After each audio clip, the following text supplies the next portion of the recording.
Hello guys, pinuntahan pala namin yung bahay ng aming kaibigan at sigurado akong magugustuhan nyo yung kanyang bahay. Ang sukat pala ng floor area ng bahay nito is 60 square meter. Taas baba na yan ha, may second floor kasi ito. Pagpasok ko nga dito, namangha talaga ako sa mga disenyo ng bahay na to. Yung may-ari lang pala ng bahay ang gumawa ng floor plan nito pero astig, ang gandang tignan talaga. Dito sa baba makikita natin yung kanyang receiving area, yung kanyang sala, tapos yung kanyang entertainment nasa ilalim ng hagdanan. Tapos guys, eto maganda dito, meron siyang sariling maliit na minibar dito. Oh. Ang gandang tignan no. Dito naman sa kabila yung kanyang kusina. Tignan nyo guys, napakaganda, di ba? Nandito na rin yung kanyang dining table. Ayan, magkakasama na dyan. Tignan nyo naman yung kanyang kitchen at hanging cabinet at yung kanyang lababo, di ba? Nagmamatch talaga yung kulay, ang gandang tignan. Gustong gusto ko yung pagkakagawa ng mga kitchen at hanging cabinet niya, oh. Parang pulidong-pulido talaga yung pagkakagawa. Pati yung mga pailaw niya sa mga kusina at sala, saktong-sakto yung liwanag at saka yung kulay, magandang tignan. Biruin mo yan, no? Ganito kalit yung sukat ng kanyang bahay pero astigin ang dating. Kapag talaga pinagplanuhan mo ng mabuti yung paggawa mo ng bahay, talagang ganito yung kakalabasan, magandang tignan. Siya nga pala mga kababs, bago natin nakitin yung second floor ng bahay na to, paki-follow naman po yung aking Facebook page para lagi kang updated sa aking mga mini vlog ha. At wag mo na rin kalimutan mag-subscribe sa aking YouTube channel. Isa sa nagustuhan ko dito, maluwag yung kanyang receiving area or yung kanyang sala. Tapos napakalinis pa, ang gandang tignan, pati yung mga ilaw sa taas. Okay guys, tapos na tayo dito sa baba. Punta naman tayo sa second floor ng bahay na to. Kaya yung mga nagbabalak magpagawa ng bahay pero ganito lang kalit yung sukat ng lupa, pwede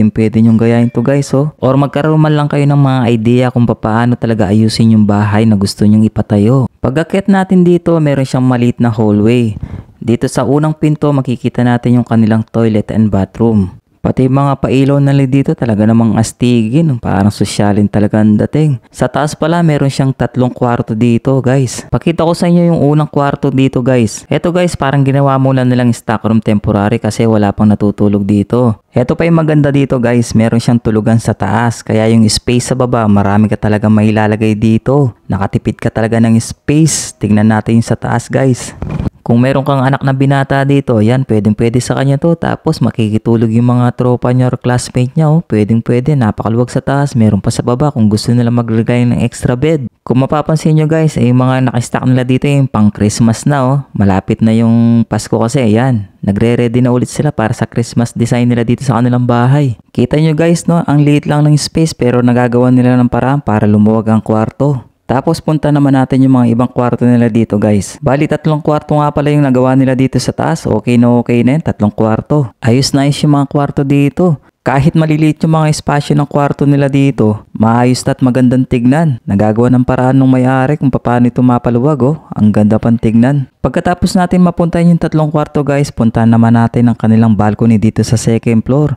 Kung tinatamad daw silang bumaba, dito lang sila nagmumuni-muni sa taas ng kanilang balcony. Maganda nga magtambay dito ngayon, lalong-lalo na pag tagulan. Tapos dito ka nagkakape. Naku po, ang gandang tignan dito sa taas. Ayan guys ha, nakita nyo na yung kabuuang bahay ng aming kaibigan. Sana nagkakaroon kayo ng magandang idea kung paano gawin yung bahay nyo kung gusto nyo magpatayo ng sarili nyong bahay. Or magpaupa, pwede rin ganitong klase ng paupahan, di ba? Sabi nga ng iba, kahit maliit lang yung lupang meron ka at meron ka namang budget, makakagawa ka talaga naman ganitong klase ng bahay na kaganda. Pero bago yan guys, gusto ko muna magpasalamat sa may-ari ng bahay at dahil pinatuloy niya kami dito. Sana nga daw maging inspirasyon to para sa mga nagpapatayo ng bahay at para magkaroon sila ng idea kung paano magpagawa ng ganitong klase ng kalit na bahay pero maganda. At bago mo tapusin ang video to hanggang dulo mga kababs, paki-like and share na rin po para marami po makapanood at para marami po makakita at ma-inspire dito sa ating mini house tour vlog. O siya guys, hanggang dito na lang ang ating house tour sa bahay ng aming kaibigan. At sana guys, nagustuhan nyo yung ating video, mag-vote sa una hanggang dulo. Maraming salamat and God bless. Thank you!